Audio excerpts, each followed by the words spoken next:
Alright everyone, the very powerful Vietnamese agricultural lobby has apparently taken over Burger King and installed AOC as one of their advisors because now Burger King has decided in order to stop climate change, they're going to wage war on cow burps and cow farts by feeding cows lemongrass in order to improve their digestion and make them less gassy.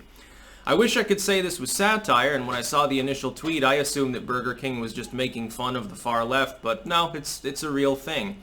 The problem is, of course, it will do absolutely nothing. Agriculture causes CO2 emissions, number one.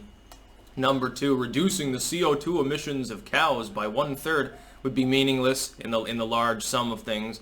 Number three, if you look at like the factories that process Burger King's goods, I'm sure that the overall emission impact on the world, as far as pollution in general goes, is far higher. Agriculture is not very polluting if done properly. Like for instance, there can be problems with like nitrogen runoff from factory farms, sewage runoff from pig farming especially. Monoculture can cause problems. It's like when people look at maps of where all the bees are dying and they say, well, it's because of the pesticides. No, it's not. It's because of monocultural grain stands. Cornfield's not going to support bees. They're wind pollinated. They're not bee pollinated. Why don't you try mixing the crops together? What we need are better harvesting techniques so that crops don't have to be grown in monocultured fields to be efficient. You have contour farming. You have crop rotation. You have all sorts of things. People should do home gardening instead of having just a boring grass lawn. Why don't you rip that fucking grass out and take a handful of wildflower seeds and scatter them everywhere?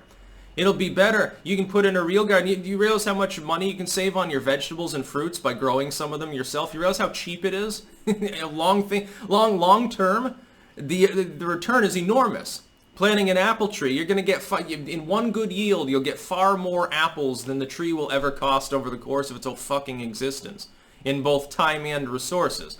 Burger King doing this is literally nothing more than an opportunity for them to grandstand. And whether they even start doing this, of course, and whether it's not just an empty pledge to sound good for the greenie meanies, the AOC crowds, how many AOCs and stuff do you think eat at Burger King?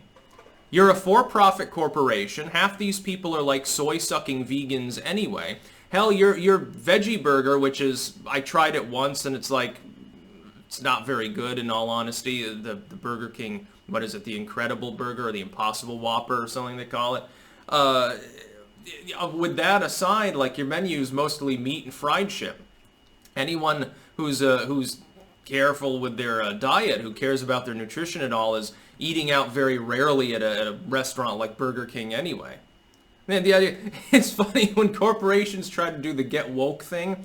The problem is that they give in a little and like they'll grandstand a little, like they'll change their Twitter avatar to black for Black Lives Matter or something like that. And they get dogpiled anyway because then people can step in and say, well, what about your abusive hiring practices? What about your lack of diversity? They have Silicon Valley companies.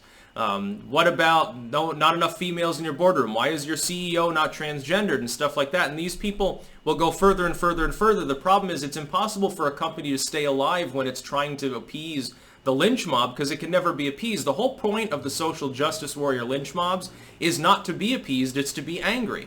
So even if you give in 100%, if you were, for instance, if right now today, Trump and Congress, they all take a knee and they pass an omnibus legislation that gives BLM 100% of everything that it wants. So massive reparations paid for by taxpayers, no more police, they're not allowed, total disarmament of white citizens, and all of these other things.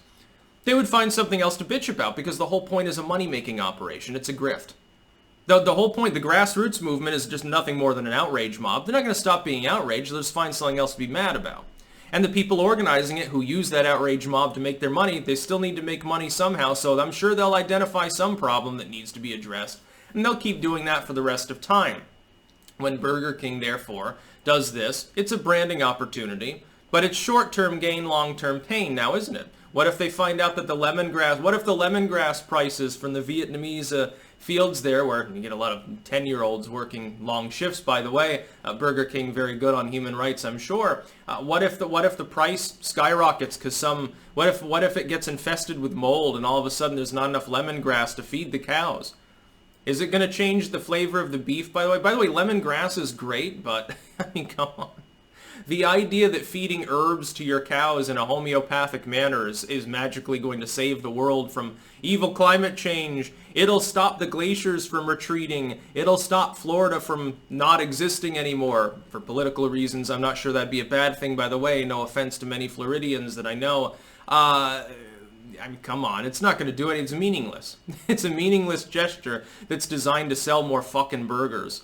Well, you shouldn't be eating really fast food. You shouldn't eat any fast food. Technically speaking, it's not really fit to put any of it in your body. A lot of people have the mentality, well, once in a while I'll have a Whopper or something. Well, yeah, okay, that's probably not going to gunk you up too bad, but it's still a bad idea. Don't even get me started on all the fucking fried potato products at these places. By the way, the Whopper is tastier than a Big Mac, but it's just like, you know, I would much rather get a real, authentic, well-made, but hell, I'd rather make my own burger. I make great hamburgers, by the way. Lots and lots of onion and herbs and all the great stuff in the world. Veggie burgers, you can make them without soy, but all these places insist on using the soybean surplus in order to make cheap, shitty things.